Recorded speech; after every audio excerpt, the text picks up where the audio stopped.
Guys Bistro has a big menu and plenty of food for all kinds of people to enjoy. It's always been a hobby of mine to cook. When things took a different turn for me professionally, I thought, well, I've always wanted to own my own restaurant. I should probably work in one.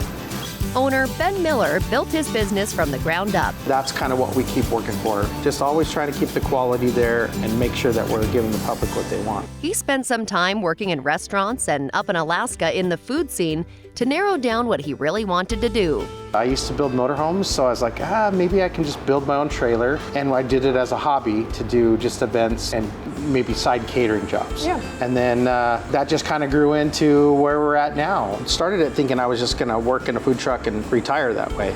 But it was growing, doing well. We were getting popularity.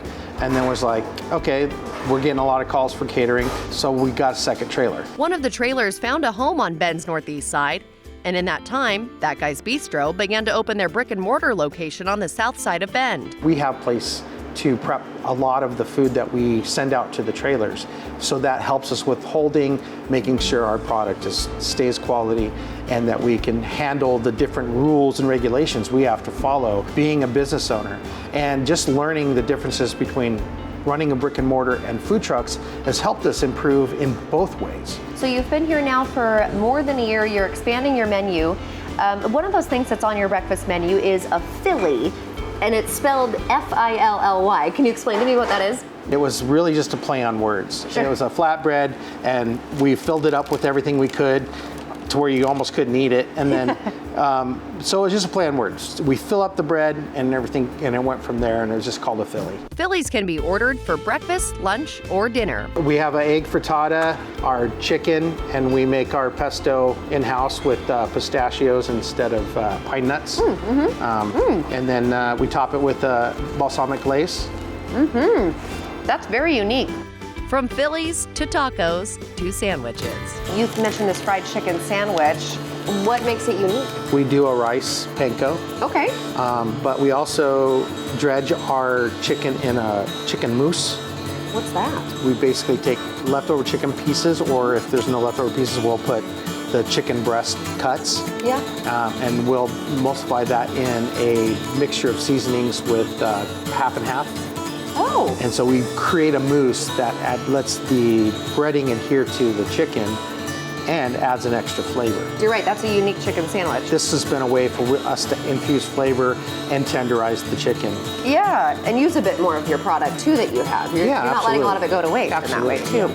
Walk me through what's in it. I'm a big chicken sandwich lover. Well, that's the spicy chicken, so if you're okay with a little spice. A little spice. It looks too good though not to try a bite of. What else is on it? It's got our habanero aioli, fresh jalapeno, and then pepper jack.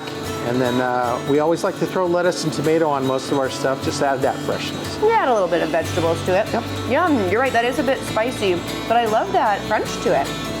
That's really tasty. With 3 locations, including a sit-down, fast casual restaurant, you'll find different menus, but also the favorites to enjoy. Their larger space allows for more options. We're able to do more here at the brick and mortar. We have more fryer space, more cooking space, so we expanded the menu. We have appetizers, happy hour. We get to do our own thing here, so we started signature cocktails and we do beer on tap. So you've been really able to expand quite a bit. I mean, no doubt about that kitchen. I'm sure that's been a big change for you going from having a food cart, which is probably as big as your kitchen is right here with your grill and everything, and then you've got this huge kitchen back there. Like, talk about that expansion as a business owner. We started trying to be kind of a quick to-go place, but some of our regulars want to come and just hang out and have a breakfast cocktail, and so we listened, and that's what it really is. We're just trying to give the community what they're kind of saying they want. You can find That Guy's Bistro at their food trucks in Redmond, Sun River, or at their restaurant on the south side of Bend. For another edition of Taste This, I'm Emily Kirk.